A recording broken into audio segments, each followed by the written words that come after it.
All right. Welcome, everyone, to the newest installment. Hold on a second. We didn't even talk about what we're going to talk about, but I think we're good. New installment of I, s- I- Opinions Are Stupid with your hosts, Jesus and Jason. Um, haven't put up last week's, but I had a busy couple of days. Moved a Busy friend man. He's down from. scouring the internet for news, breaking it down with the people. He doesn't have time for everything. All right, that's what it is. Um, we have a couple of things we could talk about today, like right off the bat. We know that there's Yes. there's some crap happening in Washington again. So Jim Jeffries, I think is not Jim Jeffries is a comic. What's his name? Jim The New York guy, Jeffries? huh? The New York representative, Not the that New guy, York Jeffries? representative, the Ohio guy. Uh,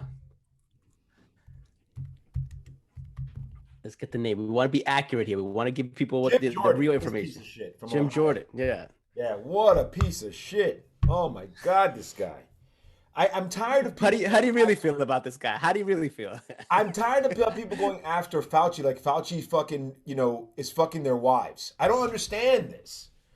You know what I'm saying? Like, well, you should know, Mr. Fauci. It's like, why are you taking it so personally? Freedom, liberty. It's like, come on, man. It's a fucking mask. Jesus Christ. People going to get back to going to their churches. It's like, dude, easy.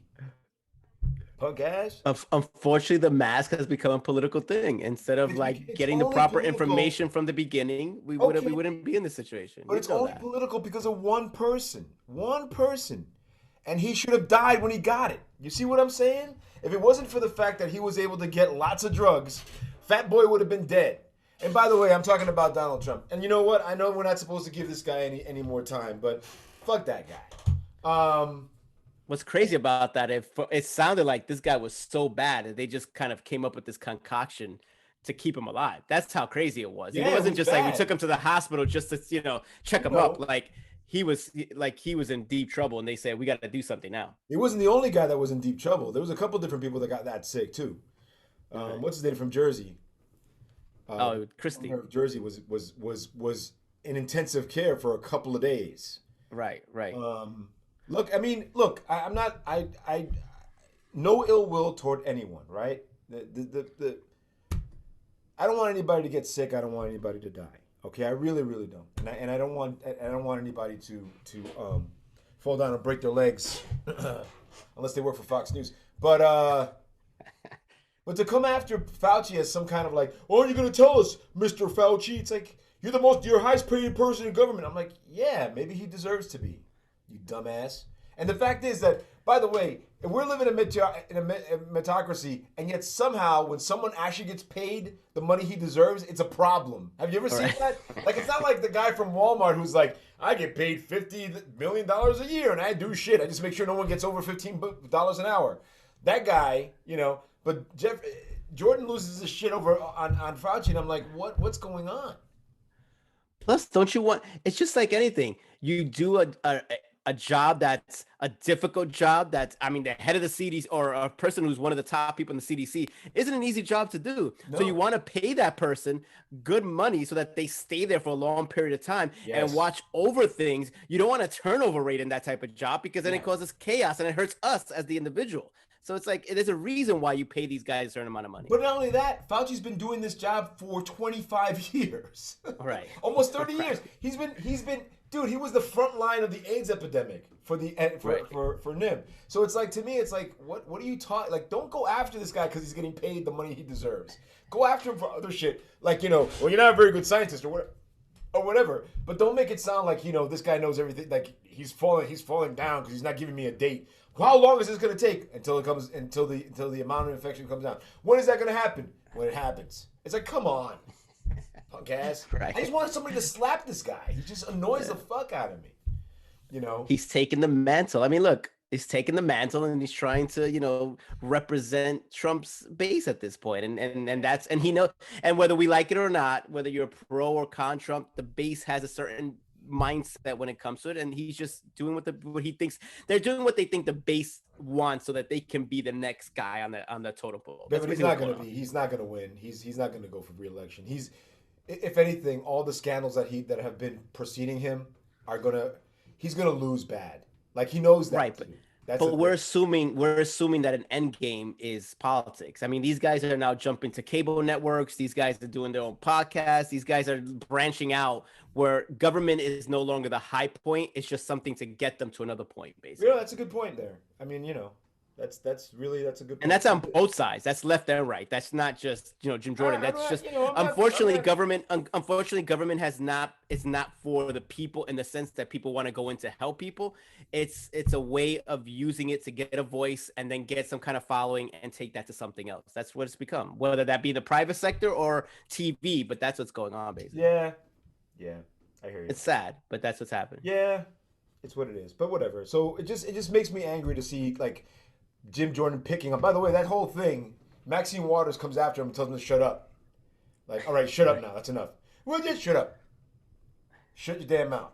And I kind of feel like when a black lady tells a white guy to shut up and the white guy has to do it, it pisses off white people. You know what I'm saying? It just pisses them off.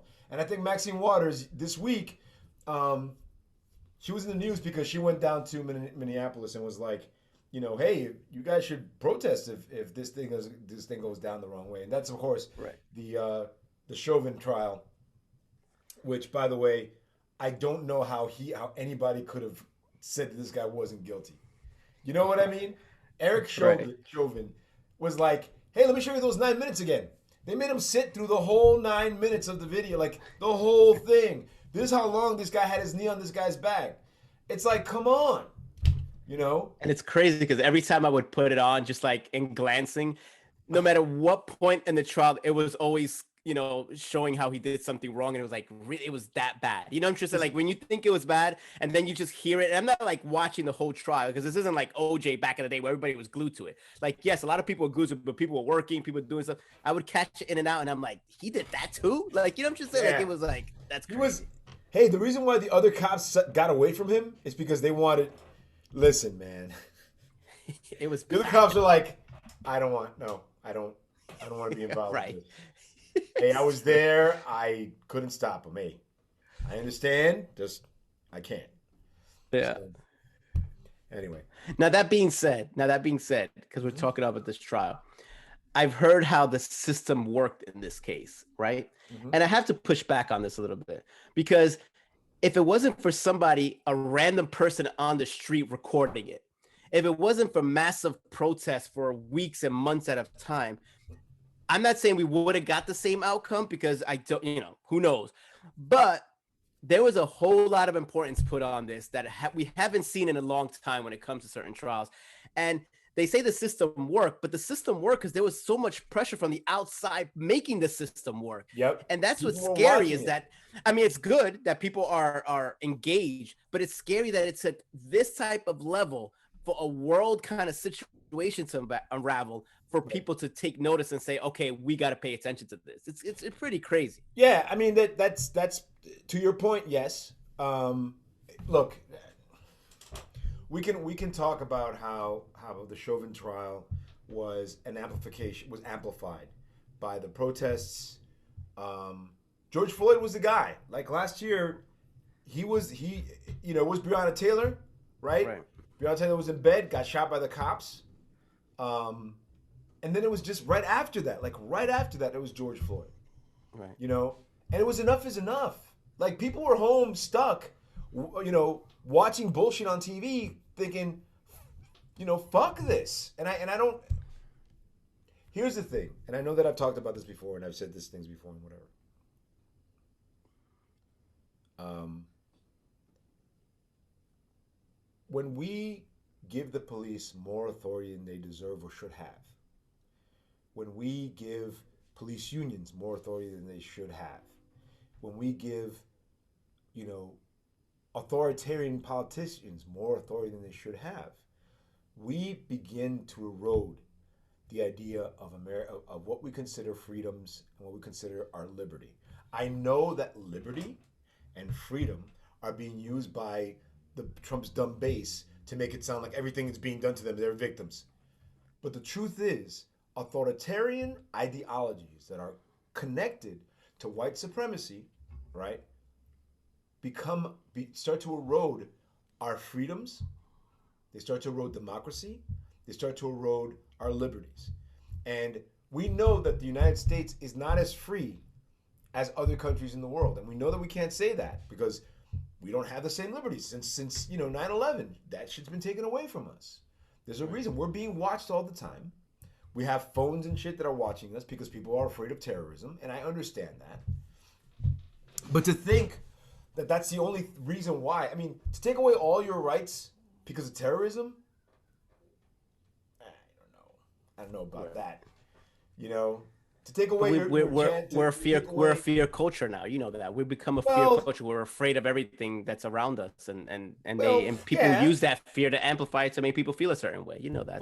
That's going on. I think in a way, the Chauvin trial, the woman that was arrested last week for shooting a guy, I think he was a taser, and she got arrested. Right. For what, like reckless manslaughter, whatever the bullshit rolling garbage they're giving her. The two cops that were put on hiatus or whatever for taking that kid out of the car. Yeah. There's a lot of different things that are happening here. And the realization is that it makes us focus on what it is that what these municipalities do. Oh, we pulled him over because of his tag. And then he had a warrant. And yeah, but the guy has a warrant for his arrest, but there's 5 people in the car with him. All right. Like his whole family's in the car. So maybe you should think about what it is that's going on here. I don't know. But I think that there is definitely, we're moving through something here. Like someone said yesterday that this isn't justice, it's the beginning of justice, right? I don't know if that's going to make much of a difference. We'll see what happens. But the repercussions for these guys have to be greater than what we're doing for them now. They have to basically pay for it in a way that they haven't been able to pay. And not just them, every police officer has to pay for this in a way that hasn't been thought of. So, and I know that people say, you want to defund the police. Actually, I don't want to defund the police. I know that some people get upset about that. I think the police should get paid. It's a hard job. They should get paid what they need to get paid. Should we give them tanks? No. Fuck that. They're not a paramilitary organization. They are the police. When it comes to stuff like, specialized SWAT teams and whatever that lots of guns and whatever, I don't understand that. It's great for Hollywood movies and shit, but I don't want a freaking armed force being able to just come out of nowhere. These things happened and like in Philadelphia when a whole block was blown up because the cops didn't like the people there. Like what happened with the Black Panthers. Look, man, there is this ideal of people with brown skin being the problem, and that has to go away. It just has to go away, man. And I'm tired of white people deciding that no one cares about me. Dude, this country's made for you. But anyway, now let's jump on the cop side for 1 second. And I say this in this respect. We've given the cops too much responsibility. They shouldn't be social workers. They shouldn't be, child, daycare workers. Right. Like, if you want to you patrol, do what you got to do. If you want to make cops safer, they shouldn't be doing 30 different jobs. We shouldn't have this system where everything gets funneled through them. It's not fair to them.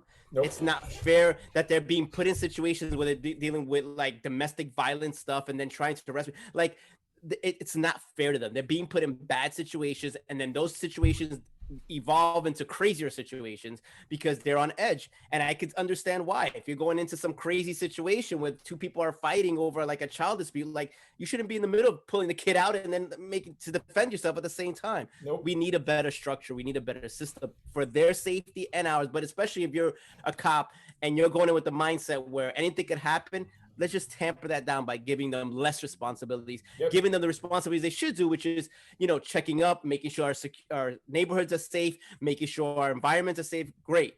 I think cops would agree to that. But when you start adding all these other elements that really, domestic stuff or all these other things that go around, it just makes it hard, and it's just not fair to anybody. Because look, if you're a 25-year-old and you're a social worker, that's already tough. Now imagine if you're a cop in that situation going to, break down social work type aspects and then try to break that down. Like, that's difficult. I'm sure it's just not easy. So It's crazy. Absolutely. It's crazy that we're funneling everything into one kind of thing and expecting this one person to be a Superman, and it's just not. It's just not easy, and it's not fair to them. Yep. That is absolutely true. I completely agree with that 100%. You are right. See, we No, I agree mean, every now you and then. are. See? You're right. It's like, the thing is that people like Jim Jordan and all those guys feel like if the police are made less, then, riots in the streets. I mean, first of all, if people wanted to riot, there's not a goddamn thing the cops can do. Right? Yeah. If people really wanted to riot, there's not a Right. the National There's more Guard has people. There's control. more people than cops out there. Yeah, So that's the thing. So people are- we can stop acting like we're on the verge of the end of the world here.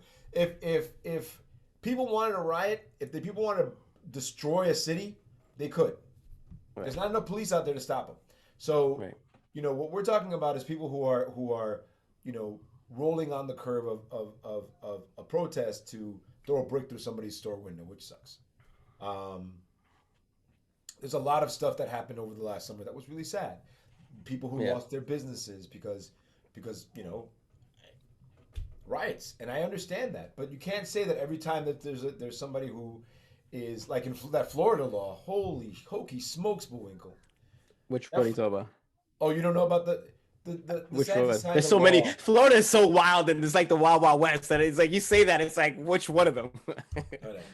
Florida has a law. HN1, I believe. Let me just double check. Florida. It's not the law. stand your ground law that you're talking about. No, not that one. Not that stupid law.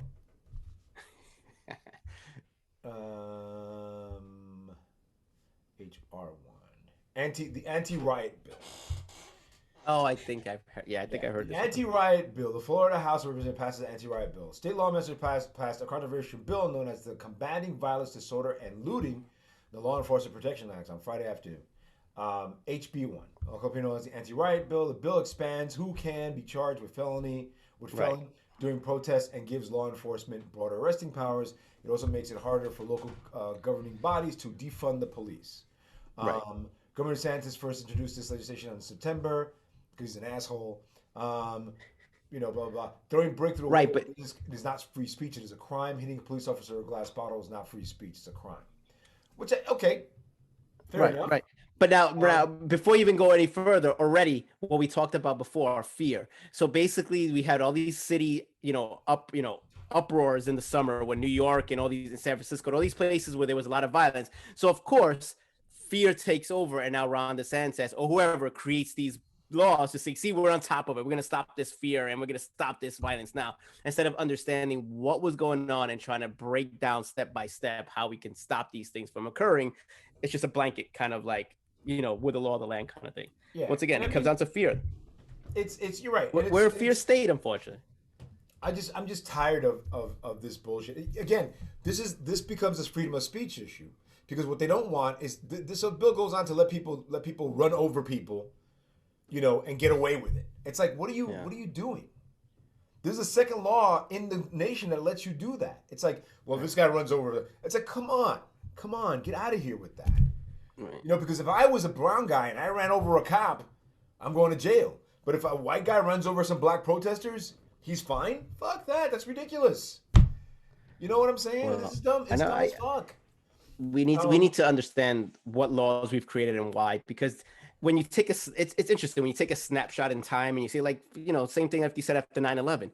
We gave up a lot of freedoms because we wanted to be free, but now we're 20 years in and we have never revisited them to say, hey, does this make sense at this point in our juncture, considering what we know now about terrorism, for example. Yeah. And we don't go back.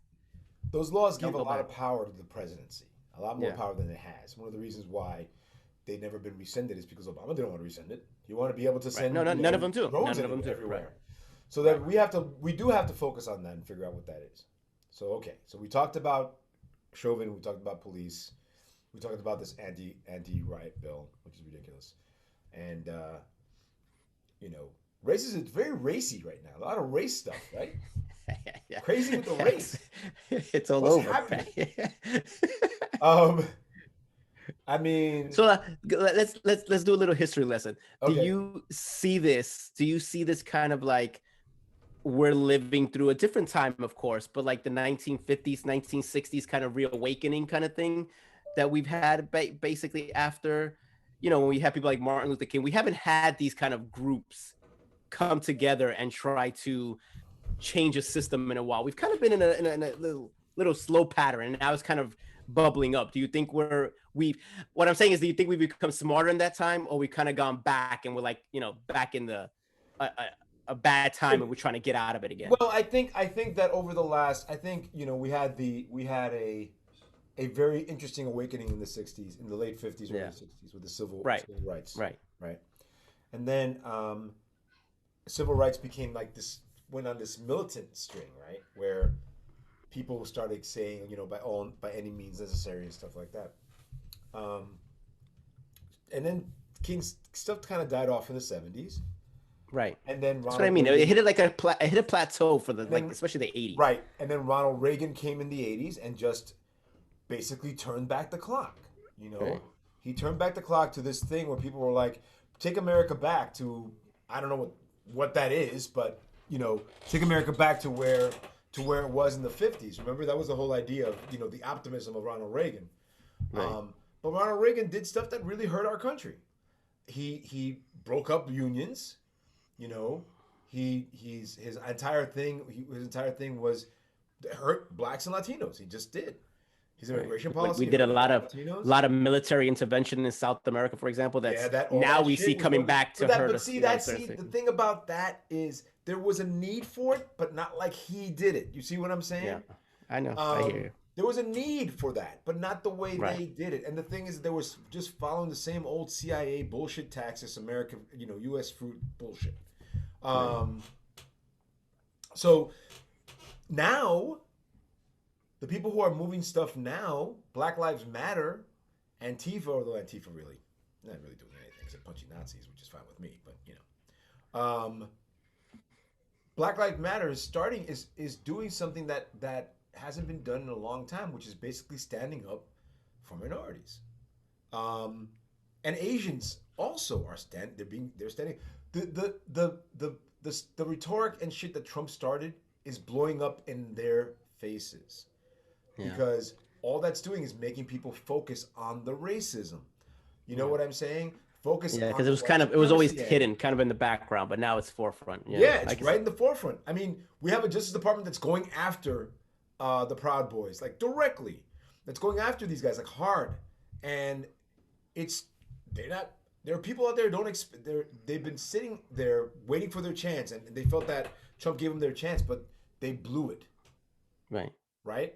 Because what they could have done as race baiting creeps is they could have gotten much worse about it, but they didn't, and instead they opened the door to real protests. And last summer you saw protests, and I bet you every municipality out there in the United States has talked to their fucking cops. Remember last year? Let's not make this like it was last year. I mean, except Right. Chicago. Chicago was killing everybody. But Right. you know what I'm saying? Yeah. They killed a 13-year-old kid 2 weeks ago. Yeah. I know. I know. Yeah, it's fucked up.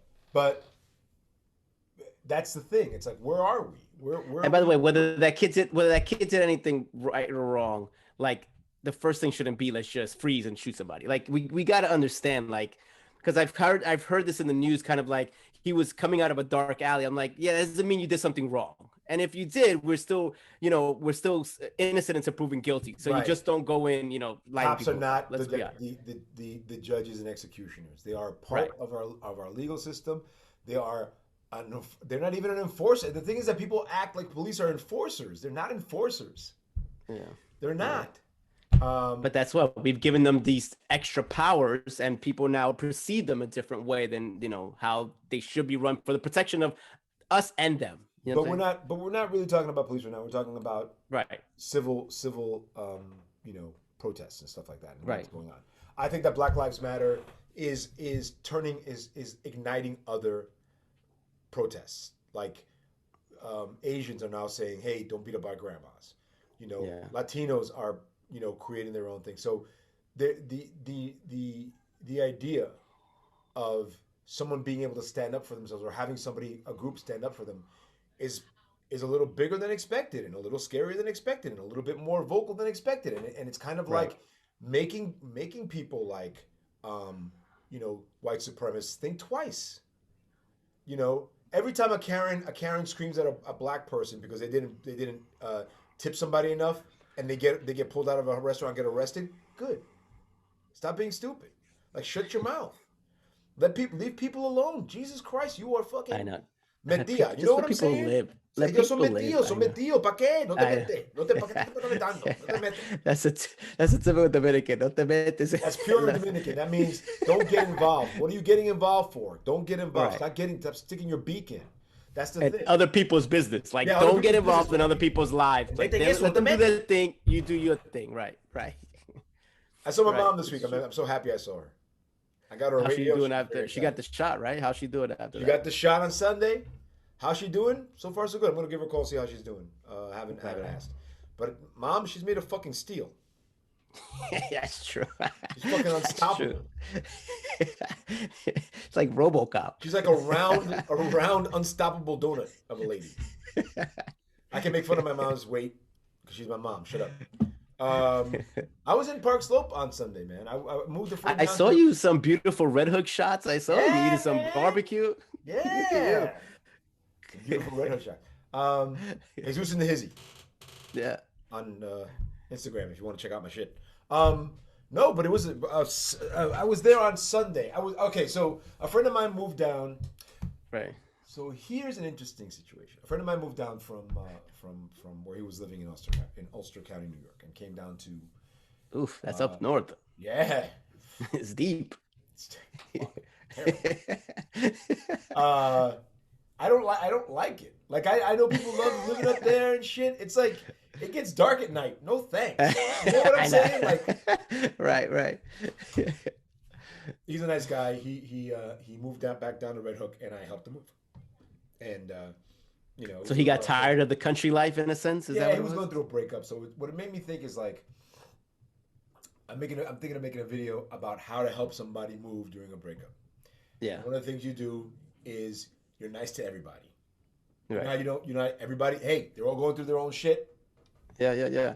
Be nice to person A. Be nice to person B. Move person C. Get the fuck out.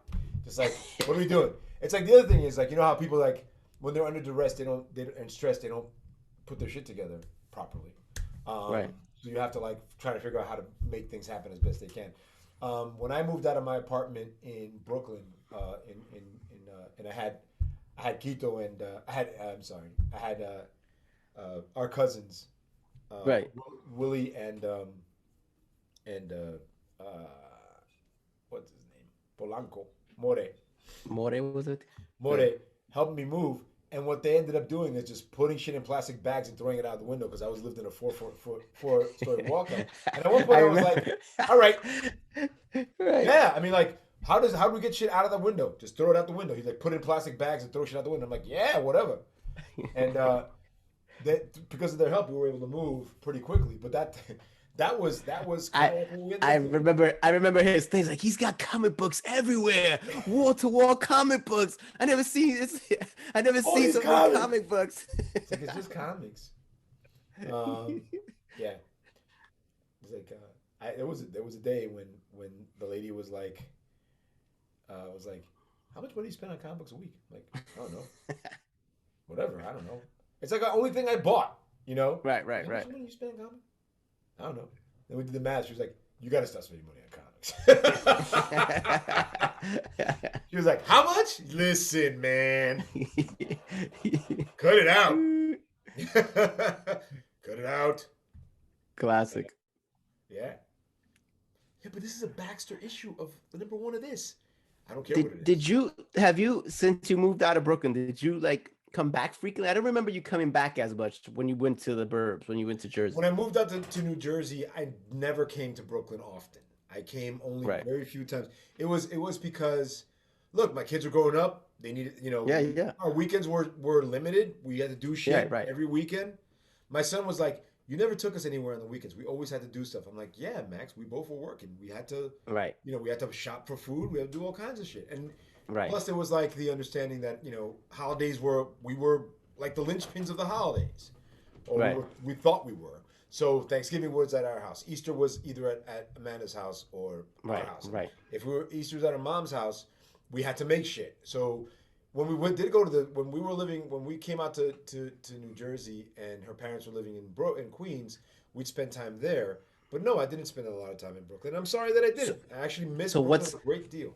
so what's your I asked that question for this. What's your feel, since you were kind of in and out of it for 15 years, going to Jersey and Brooklyn, what is your feel now going back to Red Hook? Like, because it parts of Brooklyn have changed dramatically in many respects. Yeah, well, And you see it in Red Hook, yeah, especially. So especially in Red I'm Hook. just That I'm just gentrification, curious to yeah. see your point, considering you haven't Well, seen it as much, because to me it's in my face because I'm still around Brooklyn in many yeah. capacities. So you see it, but you don't think about it. But But you've when been you're living in Brooklyn your outside of whole it, you come you back. have you've been living in Brooklyn your whole life, right? You lived in Park Right. Slope, And Sunset Park, right. All around different and places in and now you're Brooklyn. living Right. you're in the Bay Ridge area.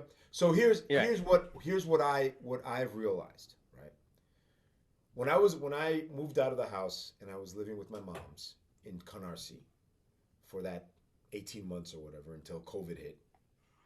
I I didn't love living in Canarsie, but I loved living in Brooklyn. Because I Canarsie is a did whole Canarsie is in the I middle of nowhere. That's the Yeah, problem. I Right. didn't. Canarsi's a pain in the ass. Yeah. You lived around there for a little while. It's not easy to get around in any No, capacity. it's Right. not. But I really, really loved living in Brooklyn, and it was a pain in the ass to get home at night sometimes. But Right. I hang out in the city and I do this and I do that and I do whatever. Um, the girl I was dating for a while would pick me up from my house and we'd go places and shit, Right. deeper into Brooklyn or, you know, um, various places. So it was enjoyable to say the least because I knew all that shit. It was familiar but wonderful, right? Right. And Right. and having that Rediscovering kind of it. right, and now with COVID over, I'm really kind of I'm evaluating like where do I want to spend the next 10 years? Yeah. I know what you're Um, saying.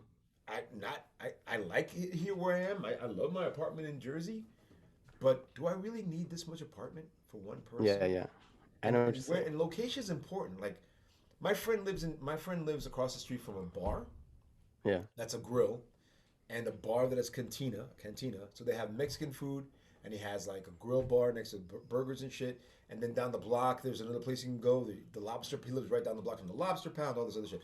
I'm not saying I need to live there, but considering how much I would pay uh, to come to Brooklyn, I'm going to be in Brooklyn more often. Look, Right. this shit's over. Like as far as Right. I'm Right. concerned, I got my shots. Right. Right. I'm going to be going to shows. I'm going to be going like I said, I want to see you and your family out. He's We were talking seen the about, world now, folks. He's back. right. We were talking about going. We were talking about going to the museum with your kids. Yeah. Can't wait. Can't wait to see Right, the right. Museum of Natural History with kids again. With kids, right, running around. yeah. Right. So there's a lot of stuff that I'm looking forward to, and I got to decide whether I want to be here for that. Right. I Right. know my landlord wants me to stay here for like 10 years. Right. I don't know about that. Um, Right. because for rent for what I'm paying for this place, I get one less room in Brooklyn for the same amount of money. Right, Or I right. get a studio for $1,100, and I got to Yeah. decide whether I want to live there, and that's what it comes down to. A month, and that's what it comes down to. Where do I want to spend the next 10 years? Because that's kind of Yeah. what it is, right? I'm 53, bro.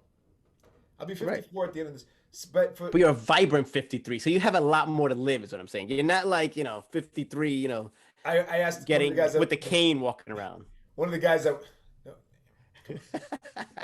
my dad is 83 And and he he's looks in like great he's fucking shape. 65. And he's in great shape. Yeah. Well, Well, this guy used to pick up like cinder blocks for weights back in the day. Like this guy wasn't playing games. yeah. Well, but I mean that it's I think I kind of feel like the idea. Look, man, it's great to be 30. It's great to be 35 and living in New York. It's great to be 45 and living in New York. What happens when you're 55 and living in New York? Right. Like, what Right. are you doing? You know what I'm Right. saying? Yeah. Yeah. I hear What you. I'm doing, what I want to do, is all the shit that I didn't do when I was in my 30s and 40s. I'm gonna be. I want to travel more. If we're Right. gonna talk about my personal shit, let's talk about my personal shit. I want to travel more. I want to meet more people. I want to go to more, festival concerts and shit. I want to be a vibrant man in his 50s. Bad Bunny has a concert coming up. I hear all the ladies are Bad into that. Bunny, If you're interested, Bad Bunny. all the ladies seem to be excited about that when I look at I Instagram. not a big fan of Bad Bunny. I like the guy. Get me wrong, but that whole not my Is it our age? Because 20-year-olds love this guy, and I listen to enough songs to be like, all right, but I'm not gonna go buy a I concert. I'm not get gonna go it. to get a Like, concert. don't You get know me what I'm wrong, I get it. Like, same thing with Daddy Yankee. It's like I get it, saying? Right. but it's not my thing. Although I'll play a Daddy Yankee song and groove to it while driving. You know, like Right, right, Gasolina's right. on. Oh shit. But you know what I'm saying? Like you put Yeah. whatever, like a Beyonce song comes on, and you're like, oh, Yeah. Right. you know, toxic, toxic, oh, toxic. No, that's a But Britney before it's she went not what I crazy. would listen to, right? Right. And that's the thing you got to realize. Like, what do you listen? What do you want to listen to? What do Right. you, so I love being exposed to new shit. That's the other thing. I love being exposed. I realized, right, that there was a lot of strata and a lot of responsibility and a lot of shit between myself, the stuff that I was holding on to with me, Right. and what I wanted to do with me. Like I couldn't do these things because of my responsibilities, blah blah blah blah. And I realized that that was bullshit. Yeah. There's not truth to that. It was We bullshit. put that It was- we put that weight on our shoulders for we whatever. do it on reason. I agree. purpose. Like at any given time, I could have, started taking classes and learn how to play the piano. Right. At any given right. time, at any given time. But there was a feeling as that I was taking things away from the family. Right. I can't learn how to play piano because that's time taken away from the family. Meanwhile, that time that I was taking away from the family is me sitting in a bed on a thing, watching TV. Right. So like I kind of feel like my 30s and 40s were lost, Yeah. Right. and I got to just decide what I'm gonna do now, and figure out how best to move forward, and it's rough, but that's kind of like what everybody's doing, and Right. I think We're all reevaluating at this point. well, Yeah. I think There's some I truth to think that. Corona made us real fucking evaluate shit. Because we were stuck in fucking inside for fucking 18 months. Right. And then you gotta Right, decide right. what you're gonna do. Like, is this, oh man, my life my life has been shit for the last 20 years. What am I gonna do? Well, it's funny you say that because I was talking to a coworker and I kind of like we were talking about, he doesn't have a girlfriend. He's like how to find a girlfriend during Corona time and all this stuff, and we're just like joking around. But I said, what's crazy is, I think this is a reset because think about it. In your life, there's about 2 or 3 resets that you always do. So like when you're in your 20s, you kind of reset because you're starting to get out of college, you're starting to get a new job, you're starting to, look for what you want in life. And then when you hit your 40s, there's another reset because you basically now have kids or you have a mortgage. So you're resetting on how to save, like it's another reset. We just had that reset earlier for most people than we kind of wanted to because we got shifted into this world. But we're constantly doing resets. It's just when we do them and how we do them. This just kind of put it in our face like it's time to reset. You know what I'm saying? Start over kind of thing. When I broke up with Amanda, I moved to Brooklyn, like I said before, and I was like really alone. Not because I was right. I was dealing with a lot of fucked up shit. Like, like there's the emotional thing of the breakup and whatever. Your mind's There's thinking something- about all sorts of things. There's something that I read somewhere, heard somewhere, that was like I was causing, because of my existence in the relationship, I was causing pain. Right. Because I was there doing whatever I was doing, I was causing pain. So I felt it was better to remove myself, which is Right. what I did. Did it make things better? Who knows? Maybe. Right. I don't know. Not really for me. But when I moved in with my mom, there's something that shifted. I was sleeping on an inflatable. I got stories about all this stuff. Like I got stories. Right. No. But you kind of like, reset back to like a teenager, for example, Right. like Yeah, trying I to got live nothing. over I don't again. have a TV. I don't have. No, I anything. hear what you're saying. I hear Right. what you're saying. So I basically ended up like I bought a bed off of a couple that was moving in together, and the girlfriend was like, "Yeah, my bed's better than his, so we're selling his." And he was like, "I don't really want to sell my bed." I'm like, "Dude, let's go in a good place." And I took it to I had a car service take me back to Brooklyn. The guy helped me bring it upstairs, and I put it down. And my mom was like, "Oh, it's got make sure it doesn't have bed bugs." I'm like, "It's fine, Mom." I put the bed together in like 25 minutes, and I had the best sleep I had in that room for the first time in weeks, and I was so fucking happy, right? So, and the bed cost me $80. It was like an IKEA special or whatever, with a mattress and everything. But the Right. realization is this: like you get to a place, you have to rebuild. Like you said, you have to reset. Yeah. Then right Yeah. after, and then about a year later, I was there for 18 months. Like I said, I moved in May, and then in May of 2018, and then July of 2019, I met somebody who really changed my life, and she was incredible. Right. She was an incredible person, and she still is an incredible person. Right.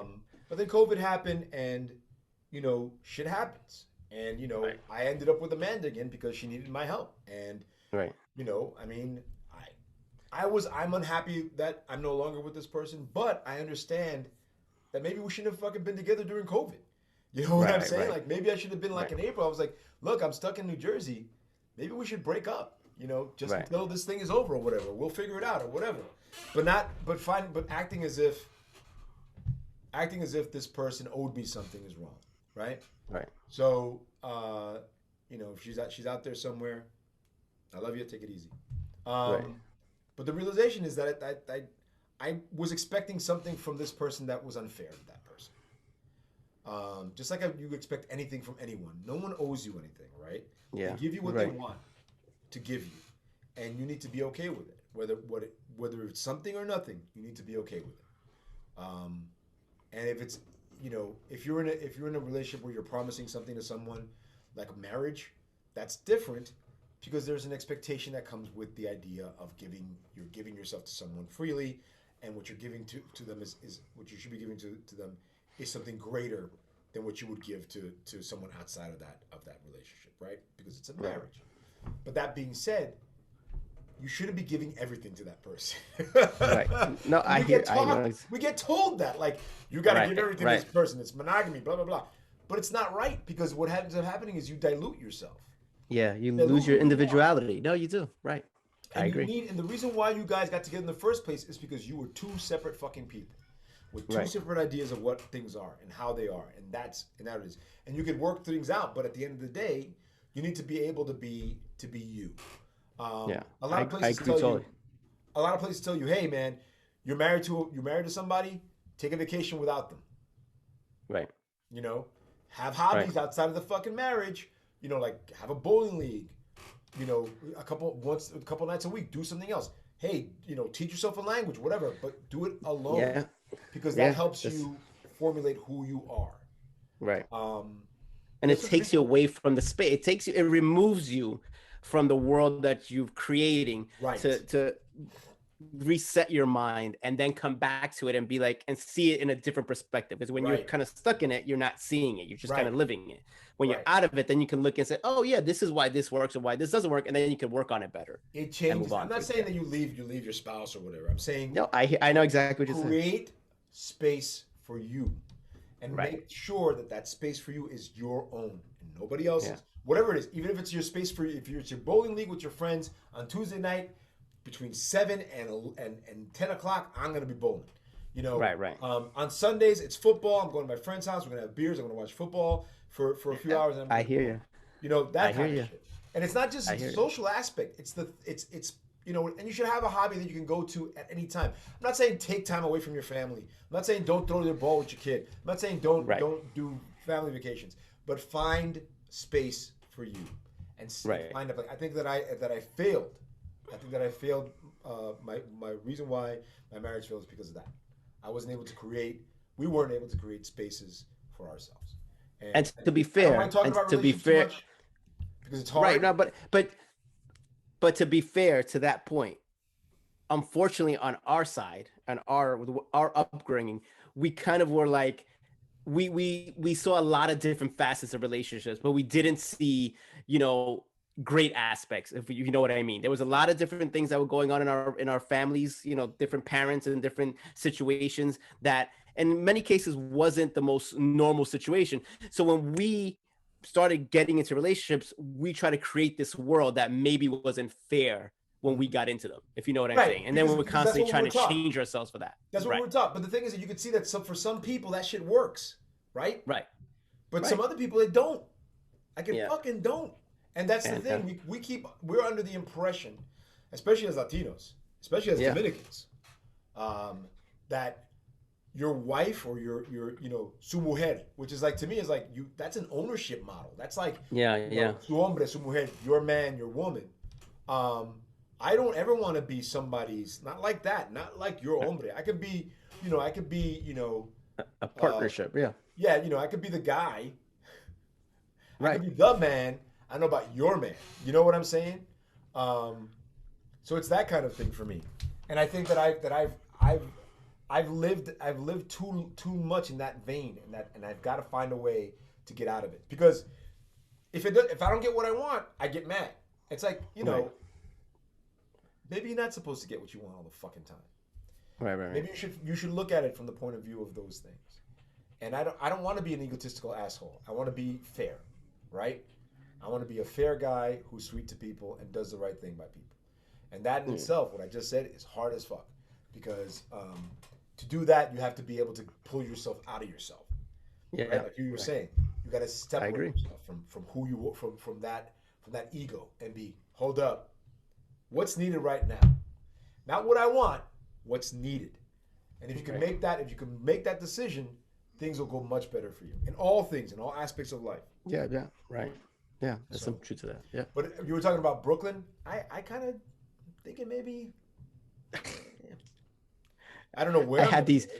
I had these conversations with people who live like in the Bronx or whatever, and then they slowly come to Brooklyn. I'm like, I told you, bro, it's just a matter of time. You come, there's one borough. There's only one borough that's making this city go. It's Brooklyn right now. I mean, I'm saying Nobody's I live. I know all of Brooklyn, man. I've been right, everywhere in Brooklyn. And the thing right, I got to realize is where do I want to? If I do decide to move, where am I going to live? right. It's looking like South Brooklyn more than anything else right now, though. Uh, you know, Fourth Avenue, 12th Street. Um, Right, right. right by the stadium. Um, Yeah. you know, Ninth Avenue, Ninth Street, Right, and Third. right. That's expensive actually around there. Huh? Which was crazy back in the day, and now it's like the I place was to like, be. yeah. How many dead bodies did we see on Fifth Avenue when we were kids? Uh, Dead body. Holy shit. Another one? That guy got drunk, got stabbed to death. Oh my god. Exactly. Sunday at 12. There was when we were kids. I don't know if you were living there. When I was a kid, I was like 10 years old, 11 years old, 12 years old. I don't know. Some dude got drunk into a fight on a Sunday, and this is when everything was closed. Like Fifth Avenue was closed on Sundays. Nobody. Yeah. But this guy Right. was stabbed to death in front of that furniture store on 51st and 5th. Oh, yes. Right? He was Right. dead right there, bleeding to Right. death. And I was like, God damn. The cops came and everything, but it was gone. It was too late. Right. But the thing is, what blew my mind was this was what happened. Yeah. This is what happened on a regular basis. We lived down the block from this school called PS 94. No, Yeah. now it's all built up, but they used to have a really big schoolyard. School, yeah, it's huge. But Yeah. there's like buildings in the schoolyard. So Yeah, I know. I used to play like a major league baseball game in there. It was so big. yeah, It's crazy. I used to play handball there all the time. I used to Yeah. chase rabbits in those fields. So now, but like dead bodies appear up there all the time. Yeah, it's true. Dead bodies. It's true. What? So it was crazy. It Yeah. was crazy. Well, Living you- in Brooklyn in the 70s, the late 70s, early 80s. Crazy. And yet, I came out okay. yeah. Right. Nico came out okay. We were okay. And it was normal to our parents because they grew up in Oh the my Dominican God, Republic where with they just grew the up was same like, type of forget about atmosphere. it. So it was like, oh, this is an upgrade. We literally moved up, to the east side. If you want to take a Yeah. Jefferson's quote. Like I was telling a friend of mine, when I was growing up 51st Street, it was on all night. Like it was warm out. People were out on their stoop until 1 in the morning, 2 in the morning. As long as it was warm out. That block was a party. It was a party when I was a kid. it was- 51st Street was a party. People were out. They were outside. They were drinking, talking, eating. Yeah. Yeah, barbecue. People had barbecues in the front It of was their 4th houses. of July every night. Yeah, and then around 4th of July, it was like fireworks every night. So it was like, and that's the thing about city living. I don't know if that's the case anymore because of gentrification and people just don't do Yeah, that. yeah. But, There are times where I walk around, like 9 o'clock, like I go to throw out the trash or something. I'm like, it's a little too quiet. Like it freaks me out because the change of the environments because But it's I'm where used you to that live too, world, you though. know? It's where you live No, too. I understand, but it's a little bit too quiet. You know what I'm trying to say? Like you could If tell we're that talking like about Brooklyn, people aren't around. Right. That's what yeah. I'm saying. Even when I go to to visit family in Park Slope, it's like there's no one around at 8 o'clock at night. Like No, this was unheard of just no. When we 15 were years ago. kids, yo, how many And people it's get there? People chaos. just getting on their bikes at 8 o'clock at night. I know. We would have massive, 10 people with football games. Like, you know Yeah, what I'm trying to say? Like it was on all night. We were there till two yeah. o'clock in the morning playing football. There's also the idea of things have changed because people don't go out anymore like they used to. When Yeah. we were kids, you played in the street. Nobody plays in the street anymore. You know, No. you play Nintendo or No. some shit, and it's because people are like, my kid will be stolen. Nobody wants your kid. Trust me. Right. Right. Believe we got enough problems. They don't want the kid. Nobody wants your kid. Right. I used to like when I was at. We used to go to Prospect at dusk, and it just like they used to be like, oh, the park is closed, and like whatever. Yeah. Fuck you. And we end up with their barbecuing like until like 8 o'clock at night until the cops would come and like roust you, and you're like, well, all right. I mean, you pack up your shit and go, but I they had lights on in the park on. Yeah. Right.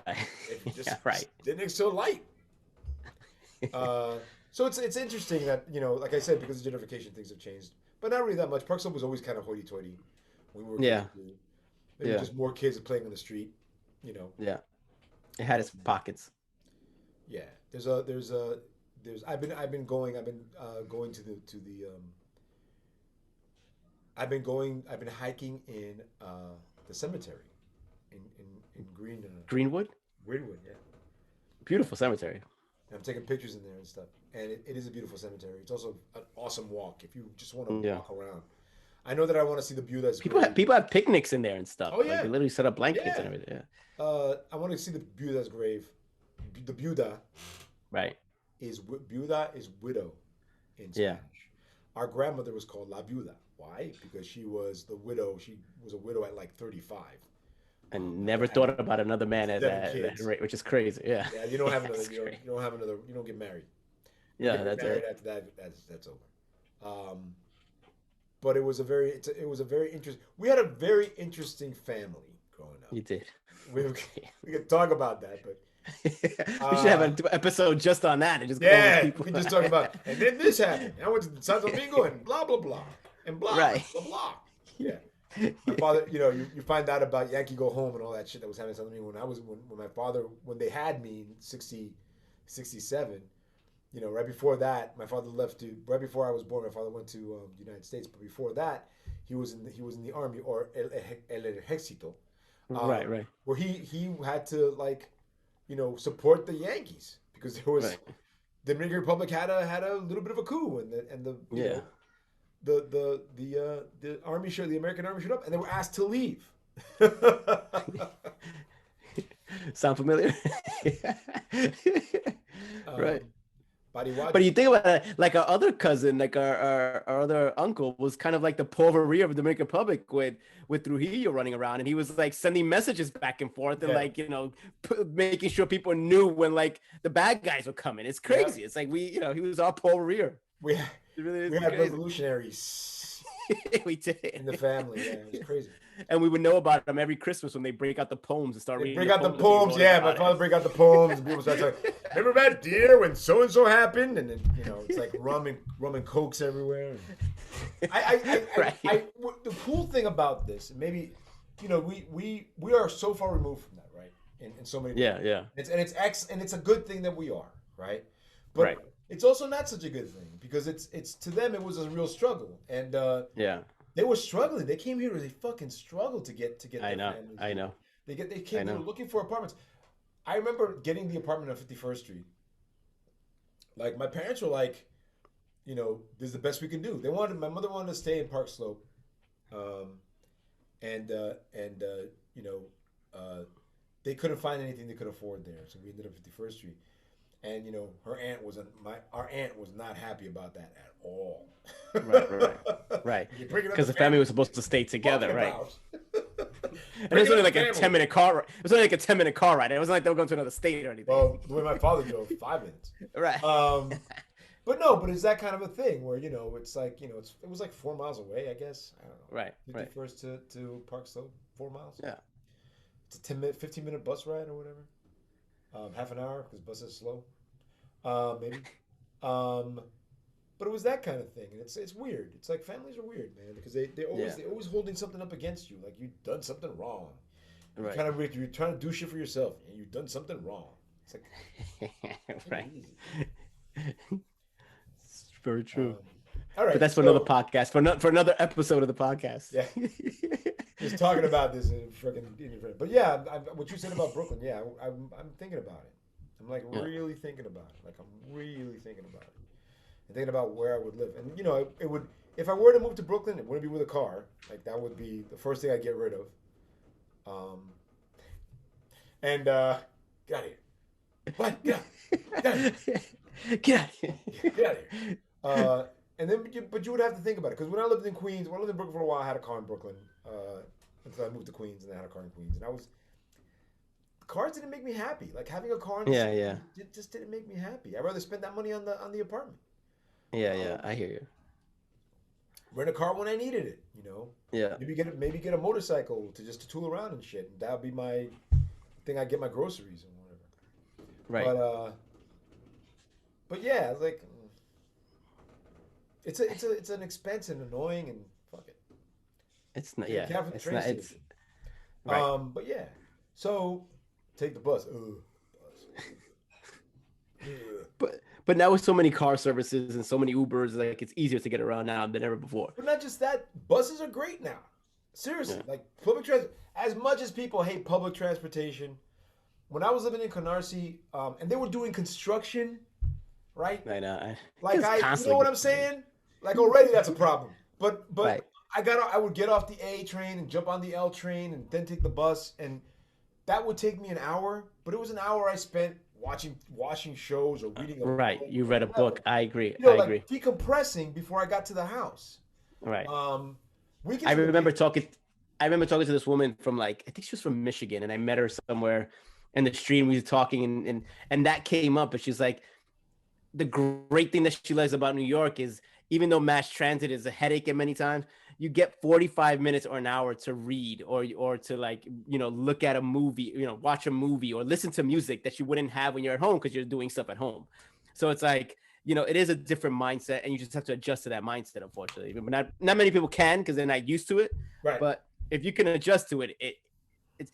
I think when I was in college, it was like a sociology thing where that was the difference between the city life and the country life. Where in the country life, you have that built in, right? You basically have 2-3 hours you can sit back and just think and just break down life and just break down family situations. You don't have that in the city because you're on the go. But that hour commute is our country life. That's our, sitting back and thinking for an hour and understanding our life, right, and then deciding how we're going to do stuff. So it's just different, But right, but it was like you live in where you live. It's like you take the N train and it's like from Manhattan, it's like an hour. Right. Not that it's really that far into Brooklyn, but it's a while. It's just the route that it takes. Yeah. I'm thinking of South Brooklyn, but I'm not just thinking of South Brooklyn. Maybe Prospect Park, Prospect Heights, right against, up on Ocean Avenue, like around there. Wouldn't mind living there. Yeah. Woo, right. That shit. Right. But you know what I'm saying? Like that area. I know. That area has a lot of shit to go, and it's not too far away from Park Slope, and it's not too far away from it's everything's right around 10-15 minutes away. Yeah, but it's a D train to Brooklyn. I get off at Coatley Road. I'm like, it's like 40 minutes. Yeah. So, and I'm saying, people are gonna start moving back, so I got to start deciding what I'm gonna do, and it might be, I don't know, maybe a year. I don't know. Right. Life has many twists and turns, my friend. Life has many twists and turns. It's tough. It's tough because the economy, even though people keep saying that there's nobody out there working or whatever, the economy is actually doing really great. I'm working. Right. 2019, I couldn't get arrested. 2020, I was working all year, and it was, pandemic. But COVID, this year, it's like I'm working. I'm getting work, and it's happening. So we're supposed to be getting thunderstorms. So I keep looking out the window. Yeah, I know. I was supposed to. It poured on me before when I was running. It was freezing. Yeah. So I spent the weekend in Brooklyn, and I was kind of like, And then you got home to watch Winter Soldier just in time. I watched Winter Soldier on On Friday Friday morning. morning. Like I always do. Right. Friday Speaking morning, about 3 a.m. race, we've been talking about how it's race. Now it's like nonstop. Now it's like they're not even hiding it. It's like, yep, this is what we're gonna talk about, folks. Like it or not, this is what we're Yeah, going. he goes to It was Isaiah skirting Bradley, around it, but now it's the like Black this is Captain it. America. He goes to Isaiah Bradley and he's like, you know, blah blah blah, Black Captain America. He's like, listen, man, those guys are out to fuck you. If I were you, I'd take that shield and bury it and run to the darkness. It's like, Right, damn, right. dude. It's like 30 years in jail, lost his wife because he tried to do the right thing, and it's rough because that's the story, man. That's the fucking story. You know, we created a situation where we have a set of people that are not people, Right. because of the color of their skin, which is ridiculous. And you know, we want this. There is this need to have this strata, the social strata, this population that does not have the power to do the things that they're supposed to do. Cannot vote the way they should. You know, doesn't get paid as much. You know, no matter what it is, does not contribute because they're made not to. So there is that. Then what happens how do you reconcile that when you have someone who has given their life not just for, you know, the country but for the world. Falcon, Right. Was fighting for the world. Right. When he turned to ash and disappeared. So now you would know this better. Did the comic explore this, or is this because of the time that we're in and Marvel's just like, we're just gonna go down this road? Well, there was a story called Truth that was written in the 2000s about a black Captain America, and it was very Tuskegee experiment type of thing, and it's a comic out there. You can pick it up and read it. It's Right, very right. good. And Isaiah Bradley was that guy. There's also he has a grandson who also has a super soldier serum in him. His name is Patriot, and Right, Patriot. Yeah. yeah. So there's all these characters and situations that are you know, imbued in Marvel that they're touching base on. You know what? Yeah, you know that would happen. It Yeah, would right. happen because of the structures we have in place. So is it fucked up? Yeah. Would it happen though? Yeah. Who know, knew? Yeah. Hey, we lost a super soldier serum because the guy who's Captain America is gone, and we only made it once. We got black people, don't we? It's like, who asked that questions? Let's make something as close to possible and test on the black guy. And I mean, it's as fucked up as that is. Tuskegee experiment, Right. you know, Black Wall Street. Come on, Right. you know. I mean, it's sad but true. You know. Yeah, I hear you. Yeah. So Falcon and Winter Soldier has that happening in it. And the fact is that Falcon has to decide in that episode, the fifth episode, the next episode, the penultimate episode of the season, which was last week, and this week is the sixth and final episode of this series. Right. Of this season, maybe not the series, who knows? But Right. you know, a couple things were asked. And it's like, what do you want to do? Do you want to? Did you make the mistake of taking the shield? You know, do you remember when did you watch it at all? Yeah, I saw it. So he gets the shield back from you know, Dime Store Captain America, and he's like trying to take the blood off, and you're like, man, you know what I'm saying? Right. That was rough. But the And he's realization- convincing us. So the other great thing about that movie, that part, is that the Captain America is convincing himself that what he did was right, because he's trying to justify, you know, why this was the right thing to do, even though killing a, you know, person wasn't the right thing to do. But he's trying to justify himself to say, I did this for a reason, and that reason is important, so I have to keep saying that that lie, basically. Well, he has no way around. And the best thing about this was like, big cameo. Who's gonna ride the can? And then the cameo shows up, and people are like, who the fuck is that? That's the VP. What's the VP doing on this? But that cameo, what's her name? Who plays Elaine on Seinfeld? Right, Seinfeld. Yeah. I mean the Elaine. Okay. My keyboard is wireless. Look at Elaine. It's different to see her because she's played Veep and stuff. Like I'm not used to seeing her. Not that this is a dramatic role, but not in this type of role. I'm expecting her to crack a joke or something, and it wasn't happening. Ben is played by. Wow, doesn't tell you who she's played by. Julie Louise Dreyfus. So Julie Louise Dreyfus, yes. who's one of those actresses that you're like, man, she's playing a character who is called in the comics Madam Hydra. That's who she's supposed to be, and it's right. We'll see what's going on. I think there's going to be more of her throughout these series. But here's the thing that happens after this penultimate episode. You don't see another Marvel show until June. Loki starts in June, I think, or is it July? Right. And then Black Widow movie comes out in July. Oh my God, Black Widow movie! Jesus Christ, can't wait. Loki start date. I think we did this before. June 11th. So we're gonna get the Bad Batch first through the rest of this month, and all of May and into June. Whatever 10 episodes of that show, and then we're gonna get Loki. Yeah, interesting. So, yeah, it's a method to the madness, I guess. So I mean, all right. So we talked about that. Mortal Kombat starts this Friday. People excited about that? You're not, but people are excited about that. Are you excited about the Mets? In what capacity? First place, baby. As a Met fan, first place does nothing to me until I know. This is a team that started.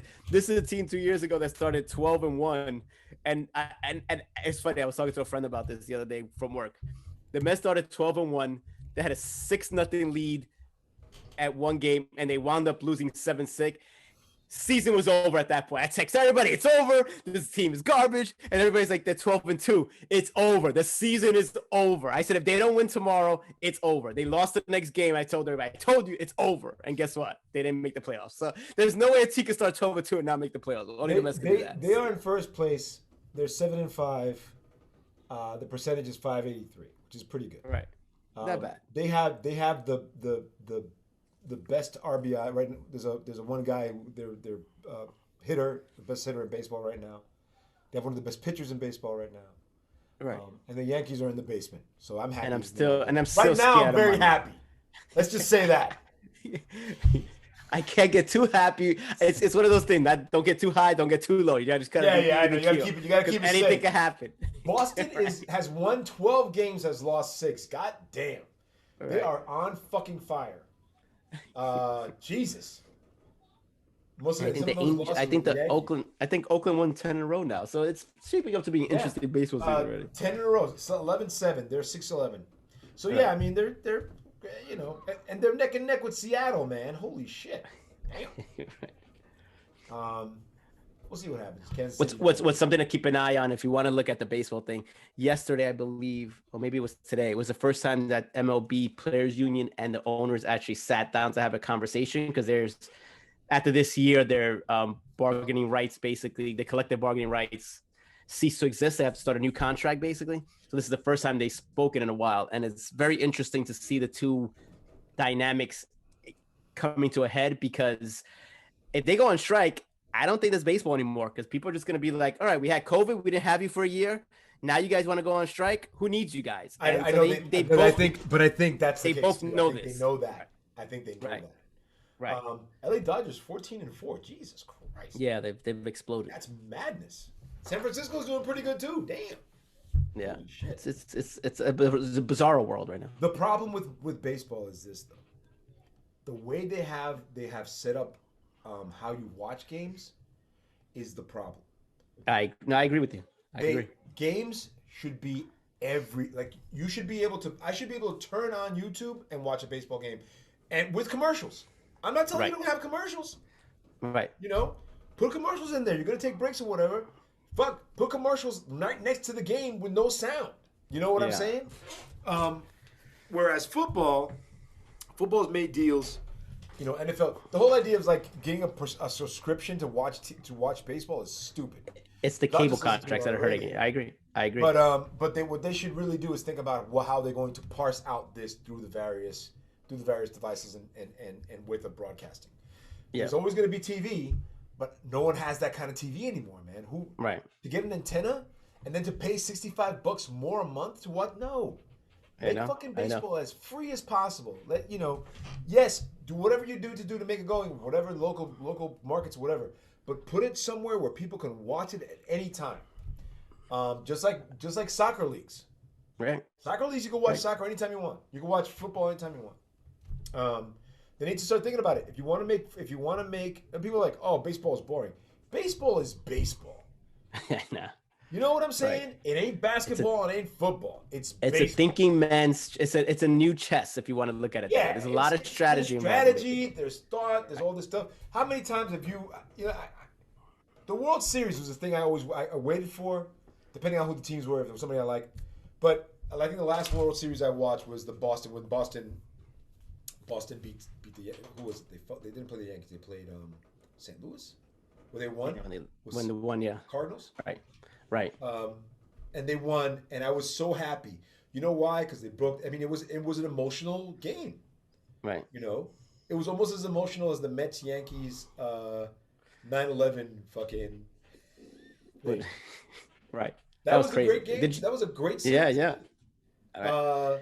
So I enjoy good series. I enjoy watching like a weekend of baseball where you have like 3 games and maybe you go to one of them and then you watch the other 2 at home or whatever. Right. Especially if you're fucking loving your team. So I'm looking forward to going to see a baseball game this year. Right. Have you been to Citi Field? Have you been to Citi Field? Yeah, I went to Citi Field. But you didn't go to Citi Field. No, I've been to Citi Field. I watched baseball. No, but you didn't go with like people who are like going crazy. That's the thing. Here's the thing. I wouldn't mind going. I wouldn't mind seeing a Yankee game. I wouldn't mind seeing a Met game. I'll go to the bleachers. Right. I wouldn't mind going. If you want to do it one weekend or whatever. Yeah, that's what I mean. You got to go with people who are just throwing stuff on the field like we would do. Yeah, I wouldn't do that. But I mean, you spend your $50 on food. Right. You're $5 on a ticket. And you're $50 on food. Right. But I wouldn't mind going to see a baseball game. Right. Or 2 or 3 or a few this summer. I like minor league games too. They're fun. Yeah. Right. Are the Cyclones still playing in Coney Island? Because they consolidated teams. So the Cyclones survived, but the Staten Island Yankees are gone. That's okay. So they built that stadium, but that stadium was a great stadium. The Staten Island Stadium. You overlooked the city. It was like great. It was just, but now they the Staten Island Stadium. Got rid of it. Yeah. But it was right on. They're gonna take it apart. As of now, it's like high school teams playing there, or whatever. But it's not making any money. Yeah, but you know what? Fine. Look, here's the thing. The thing about baseball is just like politics. Baseball is local, right? Right. And minor league teams to me are like your thing. It's like your thing. It's like, hey, my town has a minor league team that plays out. We're gonna check them out. Newark used to have a football. Newark had the Bears. Their baseball. Right. They were a baseball team. They fell apart, but the fact is that there wasn't the support there that it needed. Right. But the stadium was nice. For what it was. Yeah. Right. It's not a stadium. It was like a field, but it doesn't matter. The thing is, what's great is you can't. I don't know how to say it. You know what I mean? Yeah, I know. It's like you go to a game and you're in the thing and you're maybe half of it you're watching it, half of it you're talking shit with the person next to you, half of it you're having a beer, half of it you're doing this, half of it you're doing that, and it's just fun, right? Right. It's fun. It's like, And the great thing about it, unlike football, you're not competing with the elements, right? It's normally going to be a nice day or a nice night, so you can just kind of chill out, put your feet up, and watch the game. And unlike other sports, you will see something that you've never seen before because there's always some kind of crazy play or some kind of crazy home run or whatever the situation is. So there is the people that unfortunately today's kids are more into like the action and in your face and just like the slam dunks and all that stuff. And baseball has never been about that. Yeah. And that's the difference. And that baseball has to navigate through that. One way they can do it is to market their stars better because they just don't market their guys. You don't see them around like the other sports. You don't see them on Wheaties boxes. Not that they, that's Not a big thing anymore. anymore. But that used to be a thing. We used to always see them, and they used to be part of, commercials and movies and stuff. You don't Right. see that anymore. Do you remember Sports Center? When we were kids, there was a show called Inside Baseball that we used to watch. Right. Me Right. and Quito and the family used to watch it on Sundays, like 1 o'clock or whatever. Right, usually Right. right before the Yankee or Met game. And Right, Inside right. Baseball was with Mel Allen, and they used to do Yeah. used to basically do the last week's stuff. These are the Right. players from last week. This is before Sports Center. When Yes, Sports Twig Center Notes. started up, right, I was like, I never got ESPN because I'm not gonna spend money on these. But Sports Center at the gym is fucking great. You put that shit on, Right. I'm working out. I'm like, oh, this is fantastic. Right. And they have a lot of ESPN has a lot of love for baseball. Yeah. Fox Sports 1 has a lot of love for baseball. And there is definitely, it's aging. We are aging out of baseball, unfortunately. Right.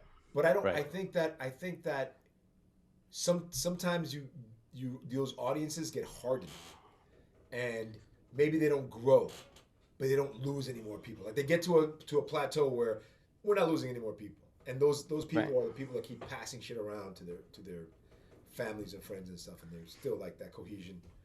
And I'm hoping that's what happens with baseball. I'm hoping that baseball. I really hope that baseball gets their shit together, and becomes one of those sports that it's like a fucking cornerstone. I don't see how Right. anybody could not want to watch. I don't look. Well, I look at it at my kids, right? I look at it at my kids. Yeah. My daughter, who's 8 years old, I've taken her I kind of slowly introduced the game because she's an events person. My kid is an events person. She could care less about the game, but if you're going to an event, which is like a baseball game or football game, she's all in. So Right. because of that, I have to keep the event, the beauty of the event alive. And I realized that very early. So when she was 5 years old, I took her to her first game, and it was like a 2-0 Noah Syndergaard, struck out like 8 guys. As a baseball guy, I thought it was great, but I was a little worried that it was only 2-0 and this kid would be a little bit bored. Yeah. So I was trying to do all these other activities, like take it to like the wiffle ball thing in the back and take it to find out some cool thing to eat and try to see Mr. Met, all these little things that I thought would make the experience better. And at one point it was like the 6th inning, she was like, Dad, I want to see the game. And I was excited that she wanted to see the game. So I brought her back and we saw the last 3 innings, and then she was pumped up that you could like scream at the players and get away with it, call somebody a bum, and it was, you weren't gonna like get thrown out. So she thought this was like the coolest thing ever. So I'm like, yeah, you can stay, it's no big deal. Like, and she looked at me like, can I say this guy sucks? I'm like, yeah, he does suck. He Like, you can sucks. say it. Does some 30 batteries. So these are things that like, that's kind of like the new generation. So I think there is an appreciation for it. I just think that we have to understand that their mindset is different, and you have to, kind of treat it differently and actually teach them the game. Nobody taught me the game. I learned it by watching TV by myself and playing it, but they're not going to do that. So you have to introduce things to them a different way. And once they get hooked, I know she comes to me every day and says, I want to go to a baseball game. So it's like, it's part of her DNA to go to a game now. I'm just saying. And that's fun. Like I used to take we were living in Jersey, so baseball was a little bit out for us. But I took my son to a Jet game because it's hard to get to. We went to a Jet game, and it was they lost, but we went to a Jet game. Right. So there was that kind of a thing. I really like the fact. Right, we're gonna do something different because we just talked about baseball. I watched a show called Ted Lasso.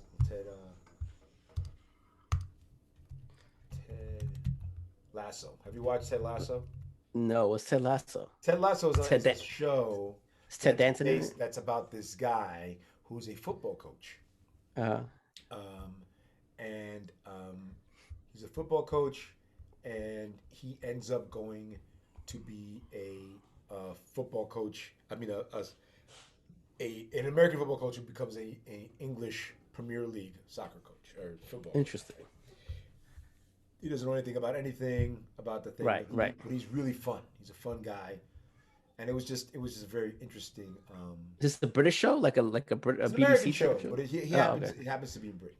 You should check it out. Gotcha. It's on Apple Plus. Okay.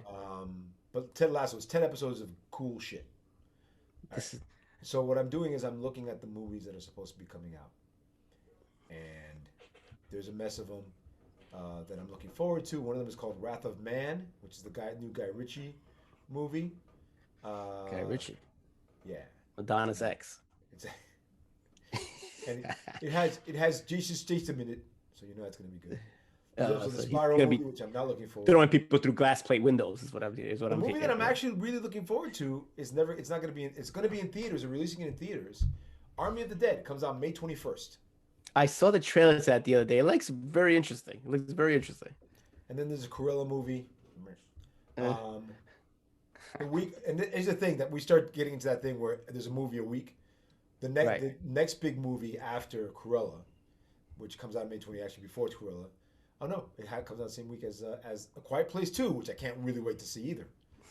You know, you seen the trailer for In the Heights? Yeah, I did. What do you think about this movie? Are you excited? I kind of like it. I look, man. Here's the other thing. I didn't get to see any of these fucking things when they're in Broadway because I had other issues happening. So I didn't. Yeah. You know. So the unfortunate thing is now I'm like, I wish I could see it. I need to see Right, it. right, right. I wish I could see the Heights. Well, now there's a movie, so I'm gonna see the fucking movie. I haven't seen the Right. Hamilton movie yet because I don't want to see it alone. But you know, When you see it, we got to do a podcast just on it because I have a lot of things to talk about with about Hamilton. Hamilton or In the Heights? Yeah. Hamilton, because you said you didn't see it yet, right? Okay. Not that I didn't like it. I enjoyed it. I'm just glad I saw it in Disney and I didn't spend the money for it. That's just the way I look at it. I'm looking You know forward what I'm to Fast and Furious 9. Right, right. Can't get Who enough of is that shit. Ridiculous. Black Widow. Can't get enough of that. What? Forever Purge. All right. Don't care about Cinderella. Don't care about Space Jam: New Legacy. Old. Remember we're talking Old. about M. Night Shyamalan? That's his new movie. Yeah. That's right. You told me about that. It's coming out. Snake Eyes. From G.I. Joe? I wish. It is. It is? This Because was I part of heard the that origin they were story, decent. or maybe not, for Snake Eyes, the mutant ninja commando previously portrayed by Ray Park in the live-action G.I. Joe film franchise. Okay. See? Because I Okay. heard they were doing something. I didn't know if that was the actual movie, but I heard that they were doing something. There's the Green Knight, which is a movie that was supposed to come out last year that with Dev Patel. It's supposed to be really, really good.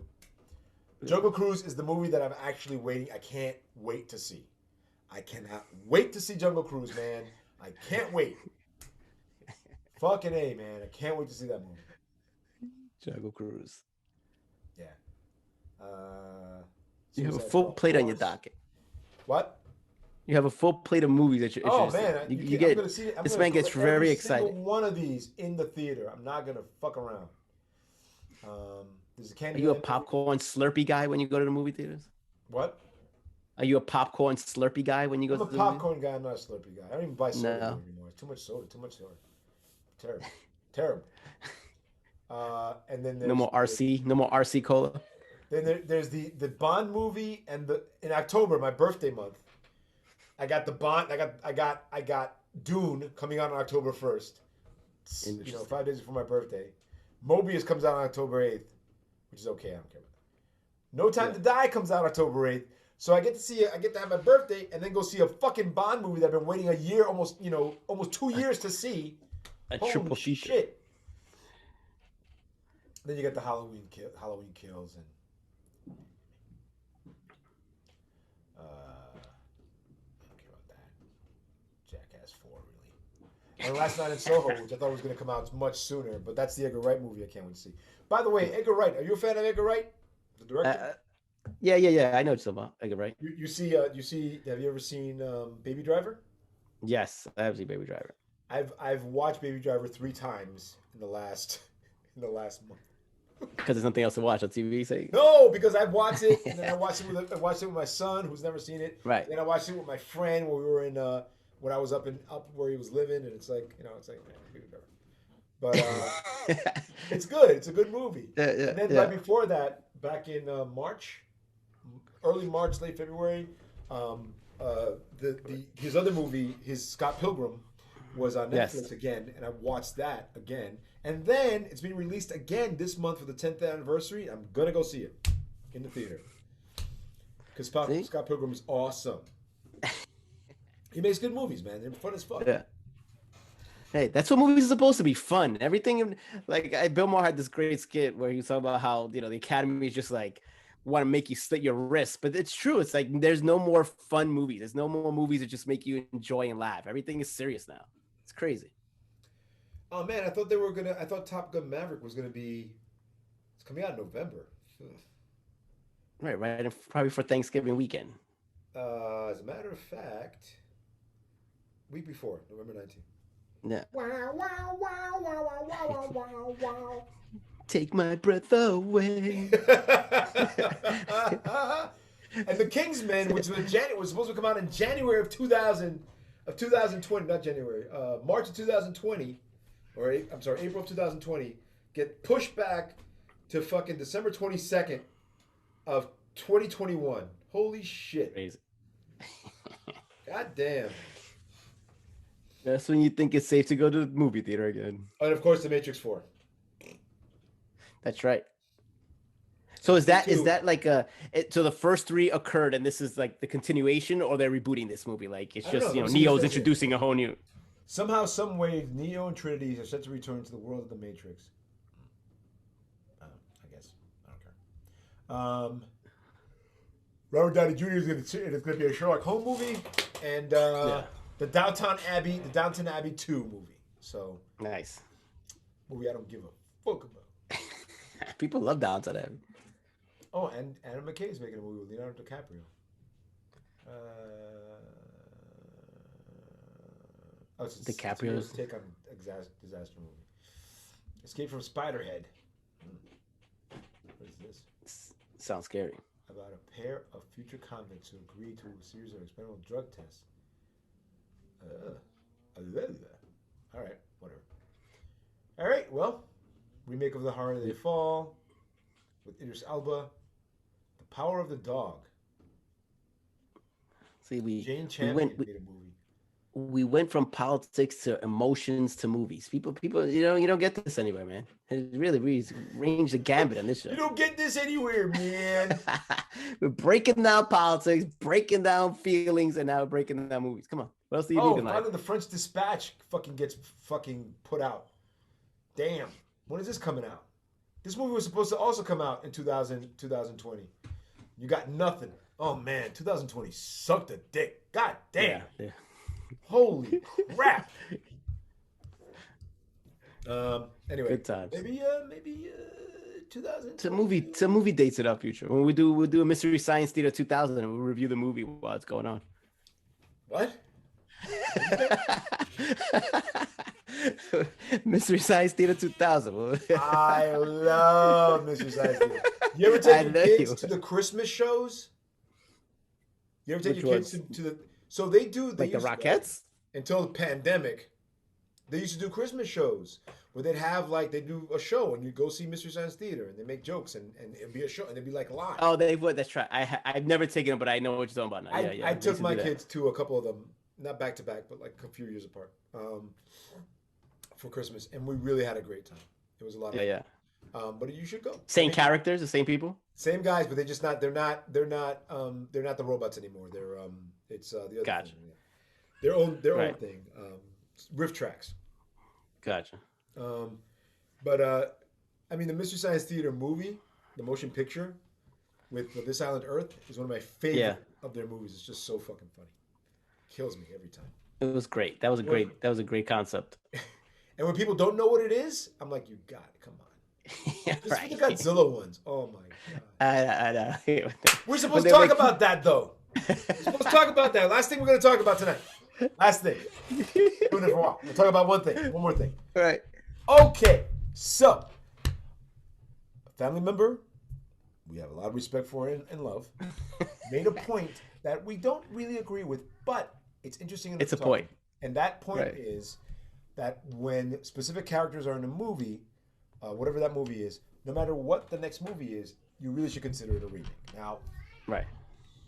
maybe with stuff like King Kong, because there's been a few remakes of King Kong. The original, Son of Kong, which isn't really a remake, but right? Because Kong Right. dies in the first movie. The 1976 King Kong movie, right? When he's going up there, the The Twin Towers. 1980 sequel to that movie, Yeah. which was horrible. King Kong, I forget what it was. King Kong Lives, and then of course the remake in the 2000s by the guy who made Lord of the Rings. So Yes. yes, When he's all those skating in movies, Central Park. When he's skating in Central Park. right? All those, which that movie was like fucking long. All those movies can be considered remakes of King Kong. I don't think a movie like King Kong Escapes, which is one of my favorite Kong movies, is a remake, because even though Kong's in it, and he does scale a tower. There's there's a robot Kong, and that doesn't. Right. So whatever. But I understand. But I understand where he's coming from. Now that being said, we're talking about all these King Kong movies. What is your favorite remake, King Kong remake? My favorite King Kong remake? Let me. What's your favorite King Kong movie? And then what's your favorite King Kong remake?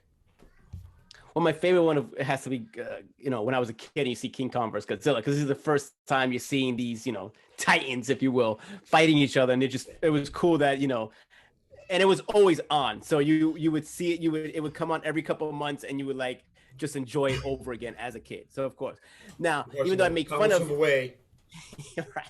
Even though I make fun of King Kong skating in Central Park, and even though it was long, I did enjoy that movie because I felt like he tried to kind of give you a lot of more backstory that we normally don't get, which we don't normally get. I enjoy with these monster movies when we get the backstory, because I do want them just to fight and blow things up, because that's what I want. Yeah. But like, give me a cool backstory of why they're doing it. You know what I'm trying to say? Give me a reason. And I think he tried to do that in that movie. Try to give you the whole, man, beast and in love with this woman and vice versa. I think he tried to give you that whole world, which has never been seen before. So I enjoyed that aspect. So I would have to go for the Gambit. The sheer size of that King Kong movie, the sheer size is just amazing.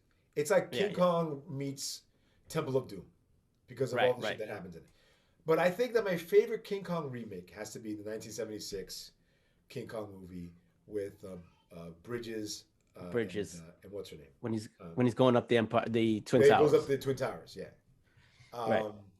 It's just great. It's just a lot of fun. It's there's a scene where Kong's running down like Broadway or something towards the Twin Towers, and the Twin Towers in the background, the moon's over them, and it reminds him of yes. And you're like, that's right. So there was that. That's right, because that was the mountain, right? There was the two mountains that were kind of jetting into the moon. Yeah, right? the two mountains that he grew up with. Yeah. I want to just see who directed that. It was a Dino De Laurentiis movie. Dino De Laurentiis was on fire back then, because he also made. You can watch King Kong 1976 King Kong right now on HBO Max for free. Nice. I might just do that one of these days. Might just do that myself. John Gillerman made it.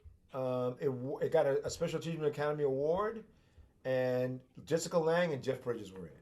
And of course, what did it win Academy Award for? Special effects? Special Achievement Academy Award for something, probably special effects. Yeah, I'm thinking. Special Achievement, I don't know. Something. Right. But yeah, I really, really, really, really like that one. That being said, you can't hate the King Kong movie from the 2000s. Is it 2002? 2005. Right. It's really, when you think about it, peel away. It's a really interesting story. The whole man, the whole female man. It's got so many layers to it. That's what makes it interesting, King Kong. Like, even if you don't like monster movies, there's more to the layers of how sensitive King Kong is, and how he's trying to protect this woman, and how it's really very interesting, and the dynamic between it, and how he's used as a pawn to make money, and how he escapes. There's a lot of different elements, a lot of different ways you can go with the story. That's why I'm telling you with Peter Jackson's movie I like, because I think he tried to explore a lot of those elements in different ways that hasn't been seen before, even though it's 5 hours long and you get tired of it after a while. But he did try to long, but it's okay. to be three Right. for it to be 3.5 hours. I mean, he's skating in Central Park, like with this. You know, think about it. King Kong is skating in Central Park. Think that's all you gotta know. If that was how he sold it to the executives, it worked right there. Think about And it. King Kong is actually, you can watch that one on Hulu with the Yeah. with the better subscription, or pay. See, sometimes pay $1 on Amazon. It could have been a shorter movie, but I think it was just $4. he tried to explore it. Yeah, I mean, I have it somewhere. I have the DVD somewhere. Yeah, I think I have it's it. one of those movies that pops up on TNT and I'm always watching it. That type of thing. You know what I'm trying to say? Like, and I'm sitting there for 3 hours watching. King Kong Escapes. Now that fucking cool. That's a movie. That's a movie. That movie is crazy. But you can't see it anywhere.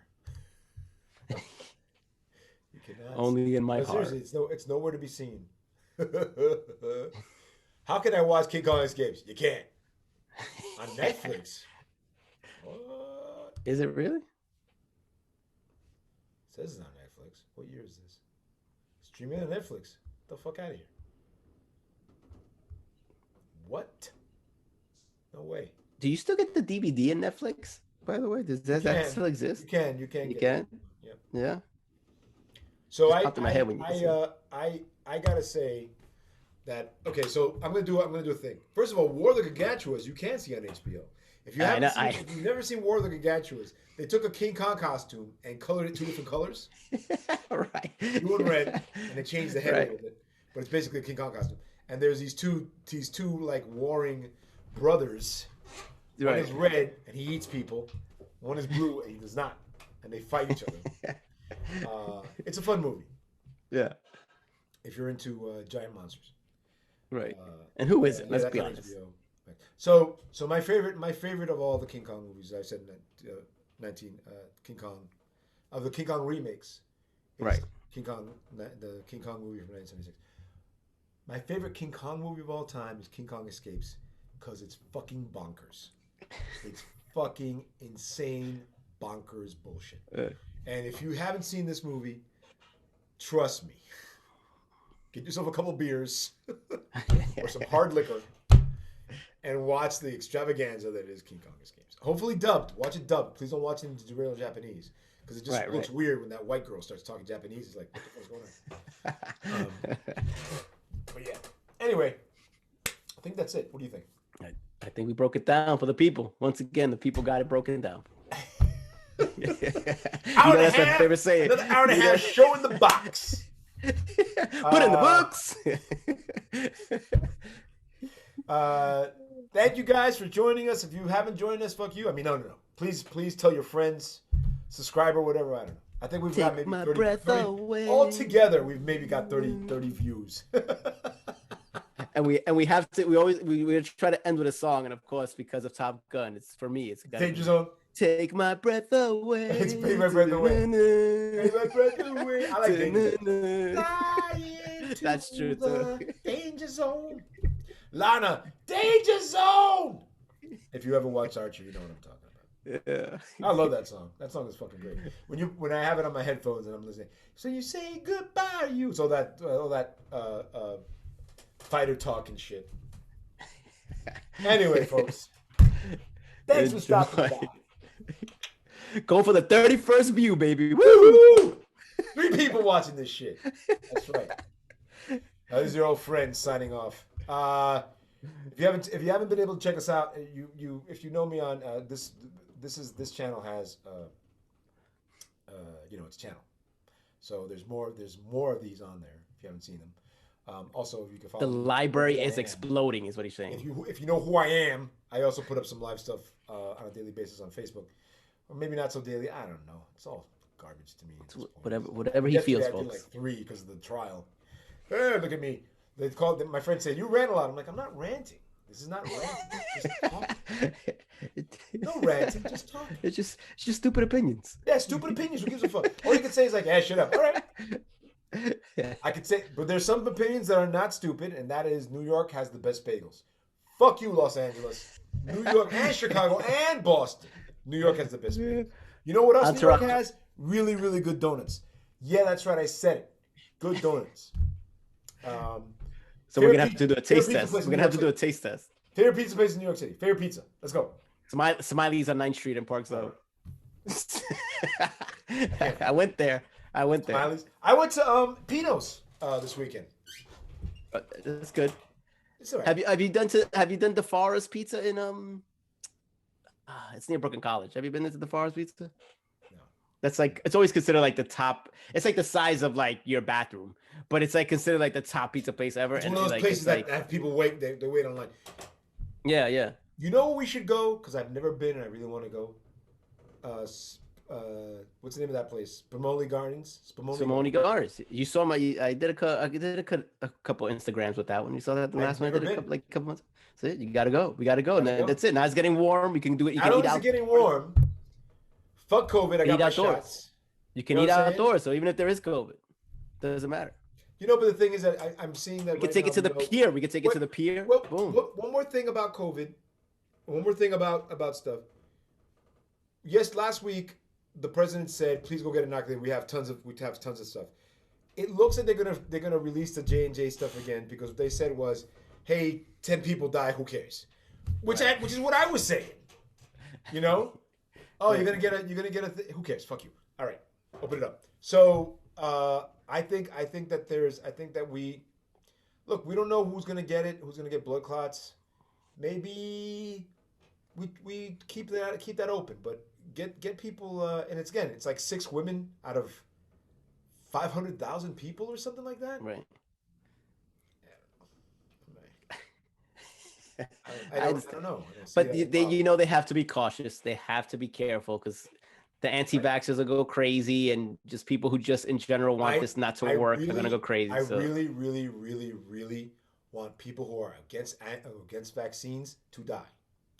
If you are not willing to get your fucking vaccine for your kid's whooping cough, fuck you. You don't want to get measles? Great, stay away from my kid. We'll get them together, and that way they won't get autism. Stupid. That's not how autism works. You dummy. Autism take my breath away. Autism is actually connected to pollution. You stupid fucks. Anyway, take my breath away. See you next week, folks. Song of the week. Song of the week. It's like, take my breath away. You gotta get all right. Till next time. Your friends. Talk. From Opinion Stupid. Later.